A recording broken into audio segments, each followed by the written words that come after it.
Welcome back to another episode of Owning the Weight podcast. I'm your host, Jillian Tedesco. We're going to continue our conversation of wellness with Dr. Baisma, functional med doctor, and Ashley Kumar, doctor of physical therapy, as we talk about how to thrive, not just survive. And today we're going to unpack the hormones, especially as they relate to stress. So I think we start off, I know there's a ton of different hormones. I mean, I'm still learning there more than I know. Talk to me about the ones we're going to talk about today. Like, what are the stress hormones? So you're right, Jillian, and thank you for having us here today, by the way, Yes, and just spreading all of this information to everyone. We're super excited about it. So the hormones that we're talking about primarily are your hormones that the adrenals make, and then also the hormones that the ovaries make. So the ones that we're specifically talking about: cortisol, insulin, estradiol, estrone, progesterone, and testosterone. So those are the ones that we're primarily talking about today in regards to stress. I'm actually writing these down because I want to remember them all. Did you say there's ones that are with the adrenals and then ones that are dealt with what? With the ovaries. Ovaries. That the ovaries make. Okay, so ovaries is all the sex hormones, your progesterone, estradiol, estrogen, and testosterone. And then the adrenals are which ones? The adrenals are mostly that we're talking about today is cortisol. Oh, it's just cortisol. Yes. Okay. Was there another? Now, insulin is made in your pancreas. Okay. But insulin and cortisol are like married together. They affect each other a lot. So that is part of the problem. For example, a stressed out person might weight issues. Want to go and eat sugar because it releases happy hormones temporarily. It's a lie. It's happy hormone. You feel good for a while. Happy hormone. And then sugar causes insulin issues. So that whole insulin resistance issue with stressful eating, insulin, it's a vicious cycle, and then it ends up in weight gain. What's really interesting, and I remember learning this when I was studying hormones years ago, especially insulin. That's the one I've studied the most, obviously, with food. But when we put food in our mouth, specifically carbohydrates, it starts to digest the second it hits our tongue. And the more simple the carbohydrate, the faster it digests. And in response, our body produces insulin. And that's where you'll get that spike if you eat a lot of carbohydrates at once, specifically maybe high glycemic carbohydrates like sugary cereal, tropical. Is rice even included in that? Yes. Yeah. So everything is on the glycemic index, and it's actually given a number of 1 to 100. And the higher the number is, the higher the insulin response. So say, for example, like a white rice is going to be higher than a brown rice, unless it's like a basmati rice has a little more fiber. It might digest a little slower than a processed white rice. But when you pair the foods, say you pair the rice with a protein and a vegetable, which has fiber and some healthy fat, now your body's not only just breaking down the carbohydrate, it's breaking down the fat and the protein, and then it slows down the whole rise and the fall. And that's how you manage someone's blood sugar, and that's what our meals do. So, but that's right. I love explaining it because glycemic index, mind blown right now. Well, yeah, because like when I hear people talk about it, I'm like, it makes more sense to me when I can create that picture in my mind, and then I'm going to make better choices because I understand what's actually going on in my body. If I realize, well, I'm just going to eat this and just get that rise in my blood sugar, what happens when our blood sugar just crashes? Yeah, what happens with our blood sugar when it crashes? So let's just go back to when you eat a simple sugar, because really when you're stressed out, you're not eating a piece of salmon and broccoli. You're eating Haagen-Dazs ice cream and maybe Oreo cookies. Okay, so let's say that's what's happening, because we're talking about stress. We're not talking about a happy person who's eating a happy meal. Now, a stressed out person certainly can have a happy meal as well. But let's talk about this high sugar food that goes into our body. What happens is that our pancreas is going to respond by producing a lot of insulin. Now, when glucose is in your bloodstream, imagine glucose just being really happy and floating around in the bloodstream. Except it's not happy there, right? Because glucose is sort of a toxin in our bloodstream. So our number one job when we have when we have glucose that's high in our bloodstream, is to get it inside of a cell where it's not toxic and it can actually be turned into energy, and specifically get it inside of the cells of the muscle tissue, not the other tissues like the fat tissues or the liver tissues. Get it in a muscle tissue where we can then use it. That's why Some people like to eat they eat and then they go for a walk because it engages the muscle cells to absorb some of that glucose. Okay. Now, what happens when we have a lot of high sugar insulin, a high sugar spike, and we can't get that sugar into the cells because of something called insulin resistance, which happens when we have a crappy diet. So a lot of things that cause insulin resistance, but certainly a diet that's not nutrient dense is one of the most common causes. What happens is that insulin resistance increases, but the body's like, ooh, get this sugar out of my body because there's this high amount of sugar in the blood. And so the sugar has to go somewhere else. Two things happen. One, the pancreas makes even more insulin. So now you have a risk of potentially becoming hypoglycemic, which is a stress response, which elevates glucose in a different way.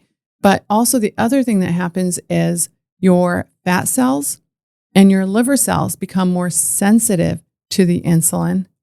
So then the sugar is funneled into fat cells, adipose tissue, and also visceral tissue. So think fatty liver disease, which is very common now, and also into the liver cells, where then we start having something called dyslipidemia, or poor lipid outcomes, and significant increase in triglycerides and the LDL cholesterol.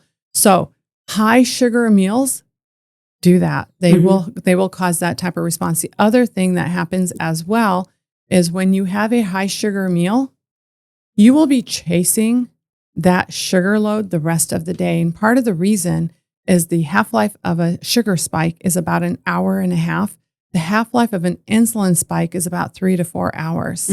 So then you have this high sugar spike and all this bad inflammatory stuff happens and you start, making fat cells bigger and things like that. But then you also have this insulin spike that after the sugar is gone, it's like now causing hypoglycemia. So if you wear a glucose monitor, you see your blood sugar starting to crash.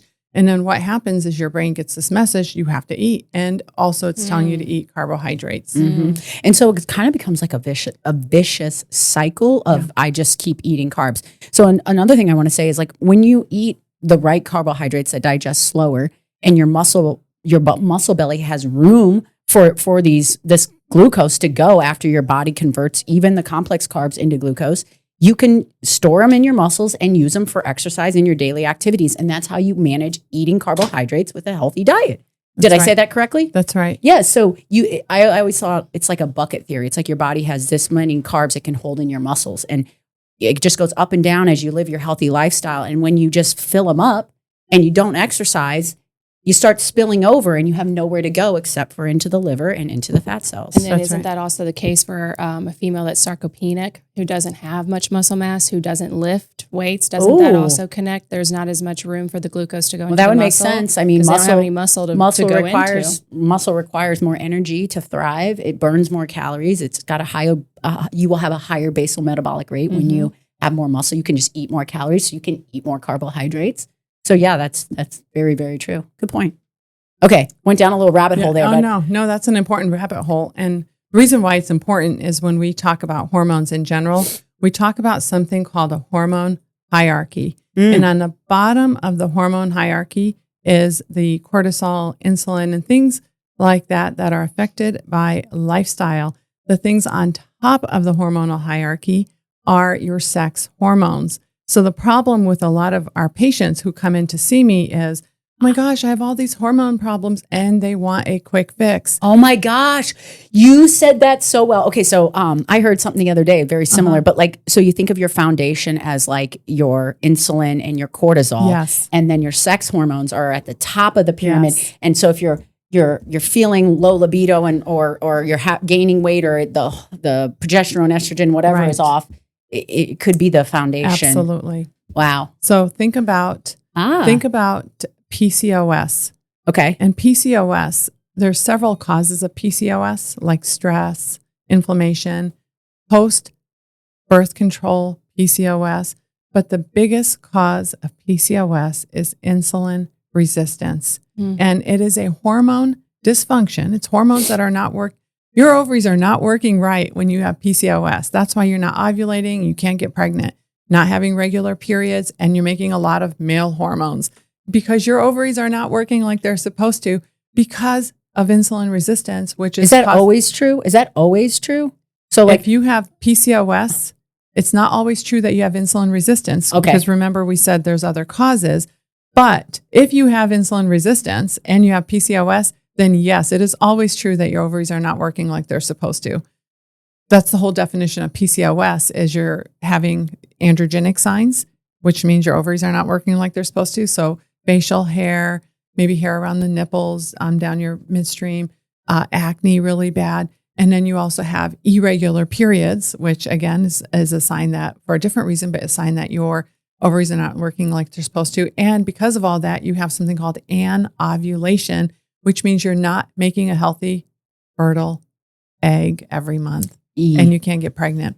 So it's a big reason why a lot of my patients see me, and we ignore PCOS, because why in the world would we treat estrogen, progesterone, testosterone when we know that one of the leading causes is insulin resistance? And of course, insulin resistance and cortisol, like I said earlier, or maybe I didn't, I can't remember, they're married together. Those two affect one another. Like, it's unbelievable how much those two affect one another. So if you're chronically stressed out, assume you're probably got some degree of insulin resistance as well. So you can not be overweight and have insulin resistance. Absolutely. Okay. And that is why I went to Dr. Williams, is because I had taken a Dutch test. I probably took 3 Dutch tests and no one could make any sense of it.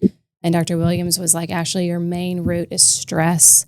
And I had the adrenal fatigue and I just wasn't sleeping. I had Irish twins, 2 boys in 2 years. And so I knew something was wrong. And my hormones were obviously affected by that point, because I had had way too much cortisol and insulin pumping for far too long. And finally, my progesterone had gotten involved and it became very low.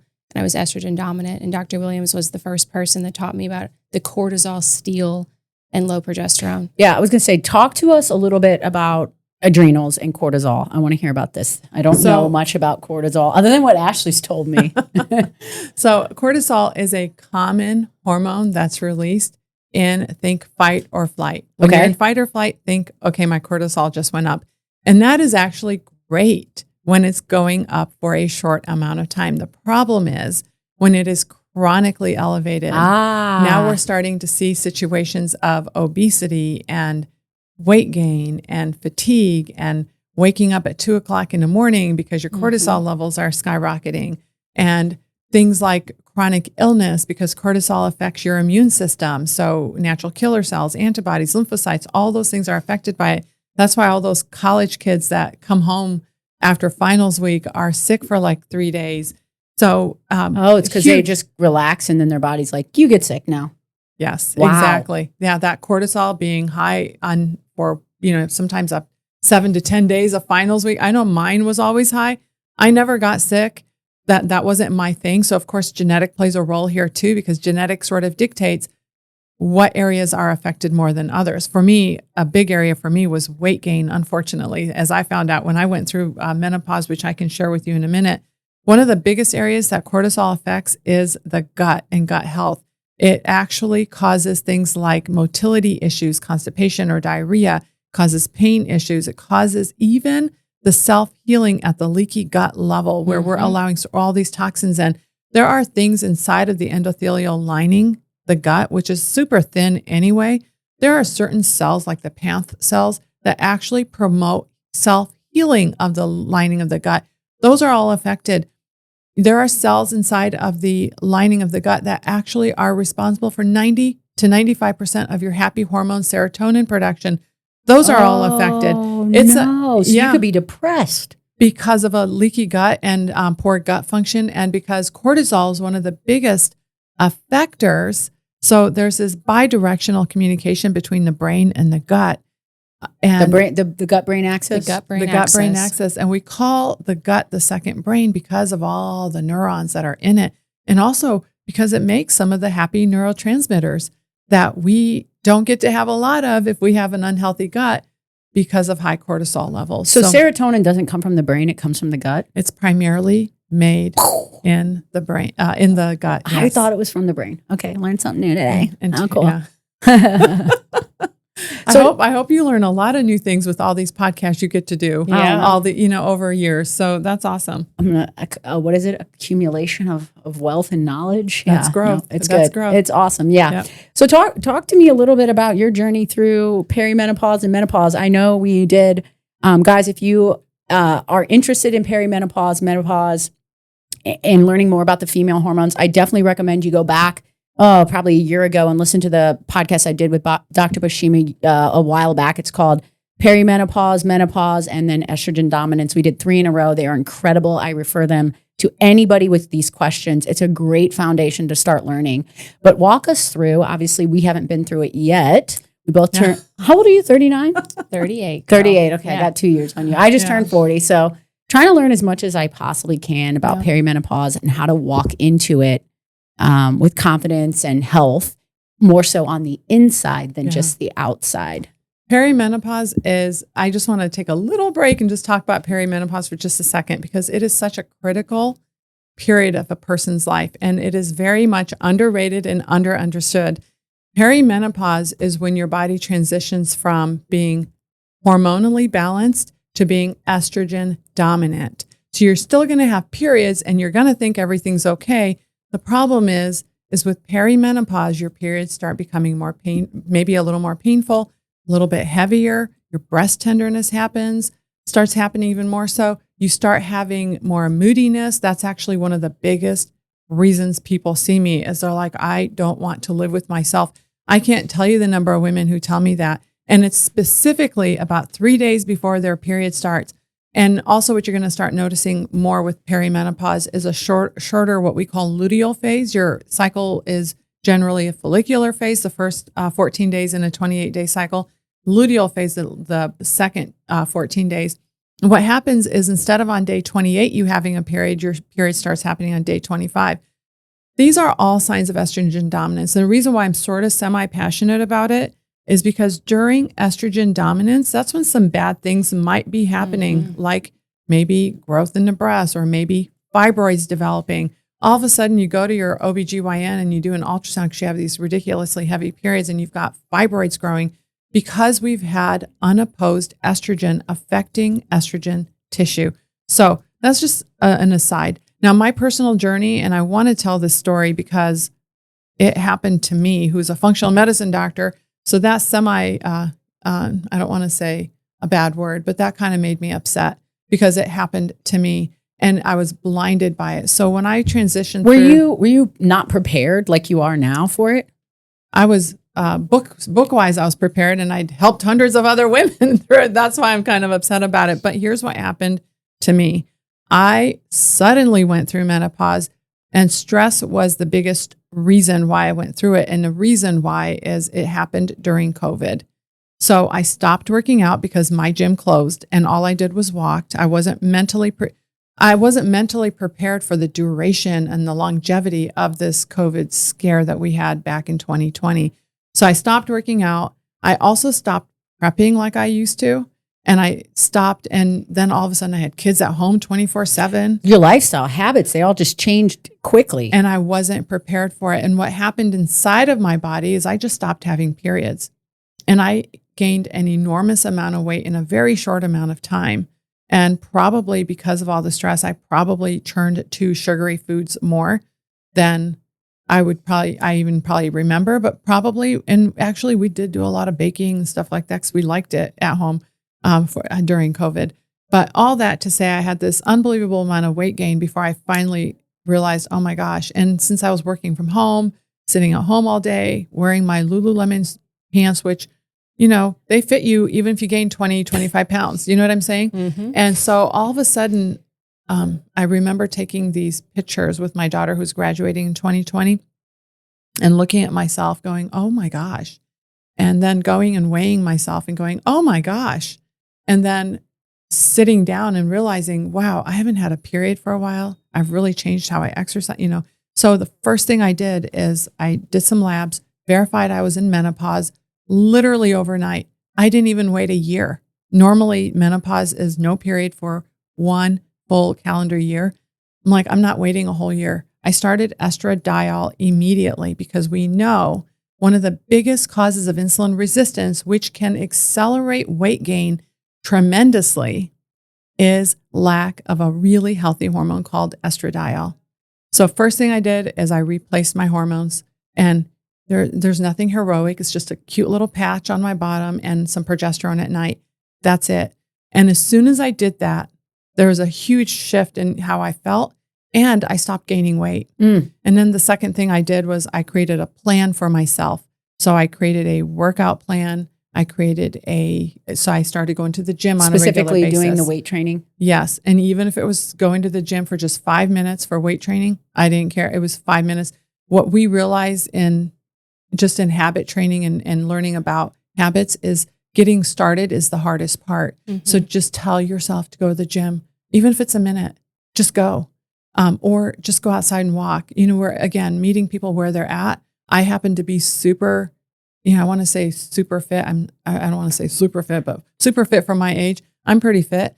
And that was a big part of my life that just suddenly went down the drain because I wasn't adequately prepared at home.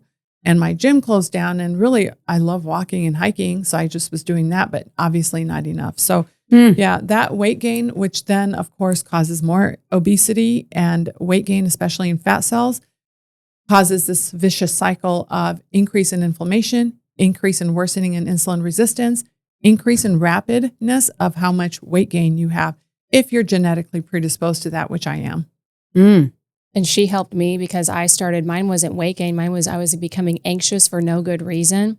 And she got me on working on my stress, working on my gut health, and then also progesterone. You started getting me on progesterone days 14 through 26 because that's when it spikes, and your estrogen spikes days 0 through 14.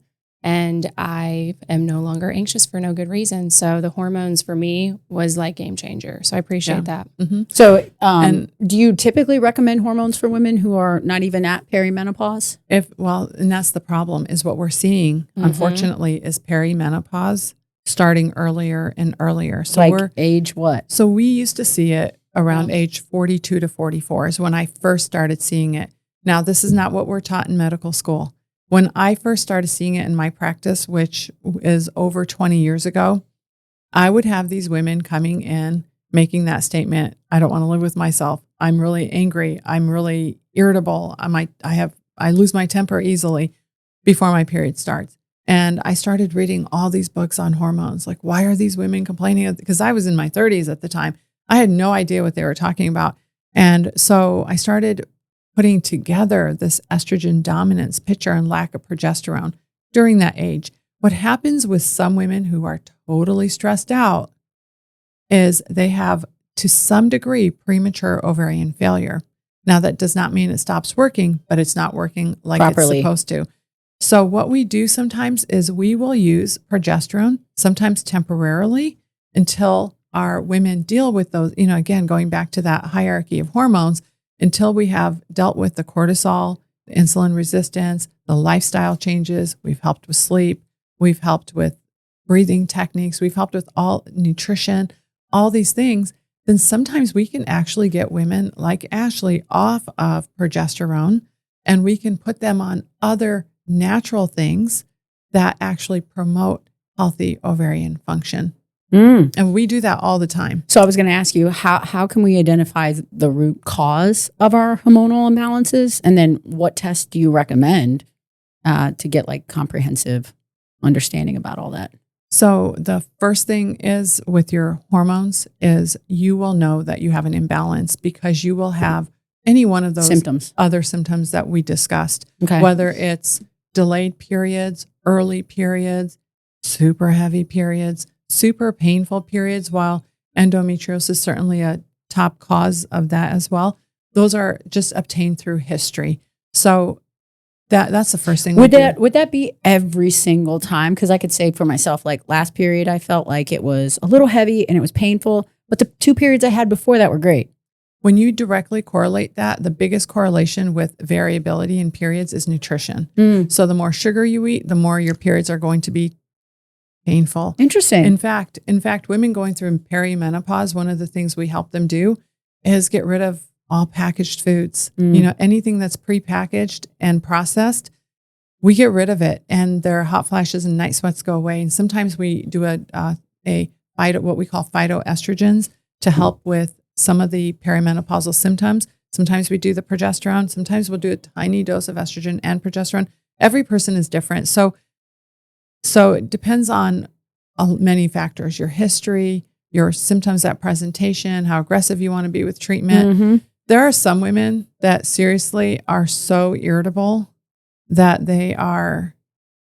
I get portal messages on it. I've had a really, and that's the whole message. That's like 5 sentences on why they're irritable and why. So they're really passionate about this, and they really don't like living in their own skin, feeling this way. So first of all, symptoms, breast tenderness, heavy periods, painful periods, exhaustion, brain fog, fatigue, brain fog's a big one. Constipation. That all goes, and bloating. That all goes with the sort of the perimenopause, the peri-PMS, the premenstrual symptoms.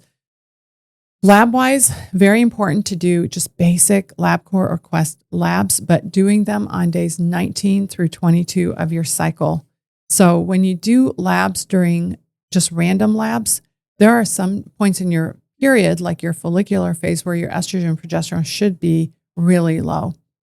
But then if you do labs during the luteal phase, you want to try to find when both of those hormones are ideally at their optimal. So let me repeat this, days 9 through 14 is in the follicular 19, or luteal phase? 19 through 22 Oh. is your peak luteal estrogen and progesterone days. Luteal, peak, estrogen, and progesterone. That is the only time and best time to check those levels, because that is the only time and best time that both of them will be at their highest. Okay, now. I'm writing this down. What other test would you recommend? The blood testing you're saying? And yes, that is the blood test. Now, in a woman who comes in and is having 25-day cycles, would doing labs 19 through 22 no, you'd have to adjust them because that's a shorter cycle. Right. We would have to adjust. And what about women who have had a uterine ablation? Their ovaries are still working, but we have no idea where they're at in their cycle. So this is where we do sometimes 3 sets of routine labs. Again, trying to keep costs low, not jumping into specialized labs like a Dutch lab like Ashley had done. I heard you say that earlier. Is that something you would? It's a great test, but I don't use that test until after women are on hormones. And the reason why that test is so valuable is because it gives us an idea of how you're metabolizing your hormones. And that is really critical, because if you're metabolizing your hormones down pathways that promote DNA transcription errors and things like that, a lot of oxidative stress, we have ways that we can help with that. So we have to know how you're metabolizing your hormones. So that's a really important test for after you start hormones, if that's your story. Now, sometimes what I have to do is I actually have to do routine labs every 8 to 10 days. And then I put the picture together. So even in somebody who's not having a period, I can put all 3 sets of labs together and sort of guess. It's like a puzzle for you. Right. And then we can help them out as well. So yeah. And automatically when somebody's having, like, I've had a period every 28 or 29 days my whole life, and then all of a sudden they're having a period every 24, 25 days, I already know what the problem is. We already know that their ovaries are starting to slow down. And the first hormone that's affected is progesterone. And progesterone is a calming hormone, right? That's right. And that's why you were feeling so anxious. That's why a lot of women feel anxious before their period, is that sudden drop in progesterone. Walk me through like what anxious looked like. Like, what do you mean? Like just irritable?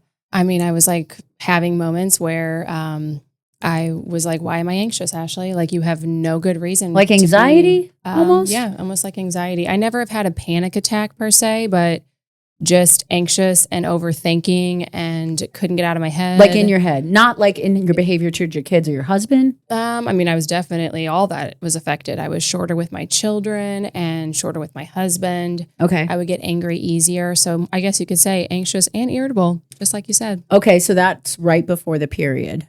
Or you were feeling that, now you don't feel that I don't at all. remember. I was just remembering. I didn't know that. So, I mean, it could have been those days, but I was just noticing it, and you feel much better now. I feel calm as a little cucucber. Thank you, Dr. Williams.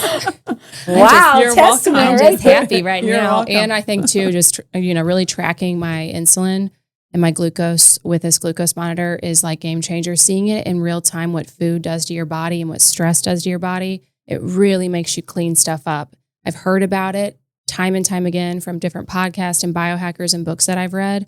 But whenever you see what happens when you put that food in your mouth and what it does to your body, you're like, wow, I didn't think that would happen to me. In my head, I was healthy and eating well.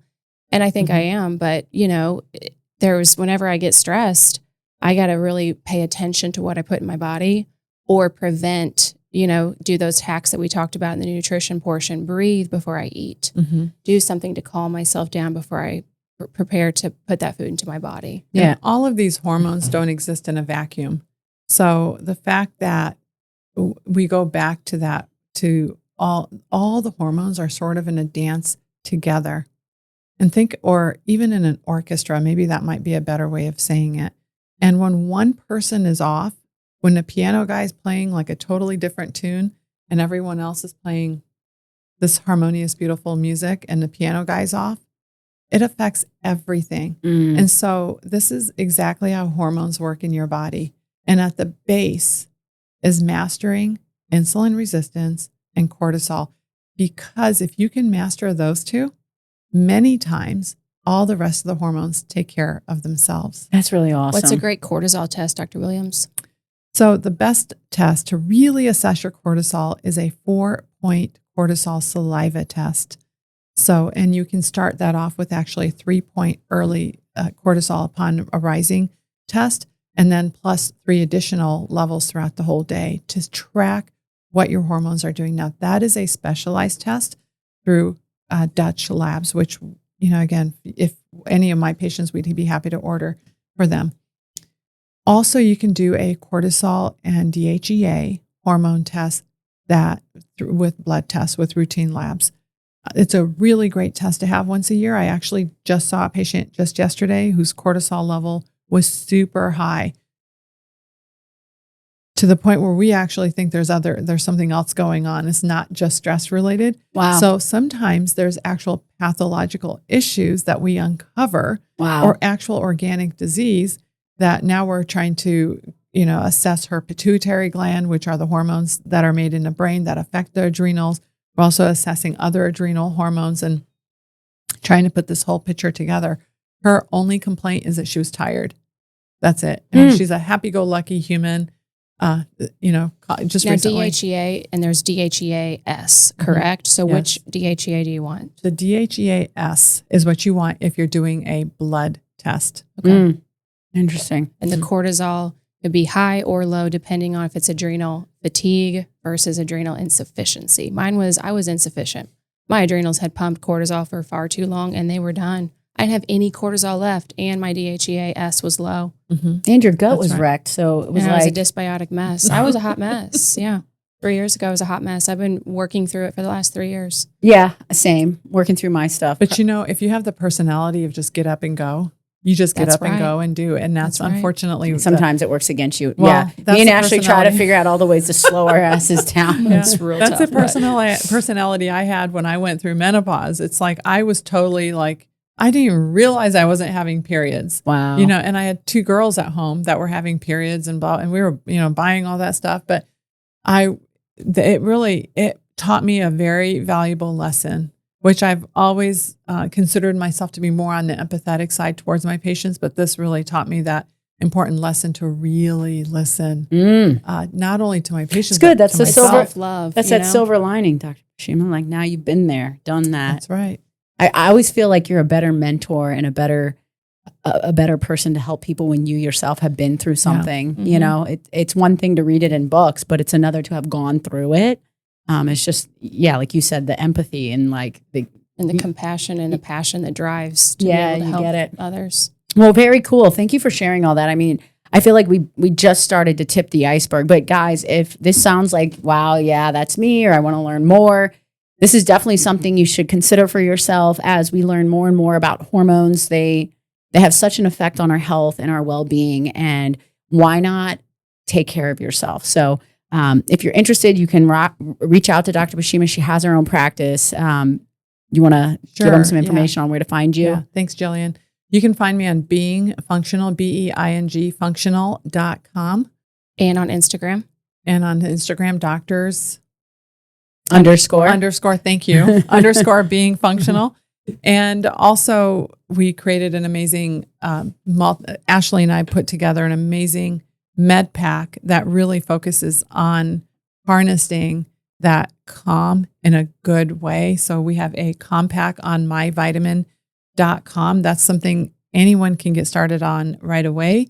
As part of their just sort of turning a new leaf and doing something good for themselves. That's awesome. And then do you ever do any like consultation for people if they want to learn like what supplements are good for them? Absolutely. That's a little scary sometimes to just go buy a supplement. So do you offer any like discovery calls or anything like that? Yeah. We have discovery calls. If somebody just wants to know, hey, I don't know what supplements to take, they can definitely schedule a discovery call on beingfunctional.com. The thing about supplements that I learned is before I learned anything about supplements, I recommended that my patients take no supplements because it was too scary out there. Because honestly, I was finding more supplements that had really bad things in them. Oh. And not only that, there was a huge study that came out that the DA in New York City actually tested 4 large companies, primarily Walgreens, Walmart, I believe Target, and there was another one. And they found that there were more other things in those supplements rather than what was actually promised. So they're not a very regulated industry. Huh. So when we chose our supplements, we wanted the best of the best. So we wanted high absorbability, high bioavailability, and we actually wanted the company to do self-testing and third-party testing. So we get all that. That's awesome. Overpromise, yeah. That's awesome. Well, guys, you know where to find them. Thank you again for tuning in. This episode is sponsored by Fit Flavors, your first resource in healthy eating. Stay tuned. We got a couple more episodes in this series, so we'll catch you next time.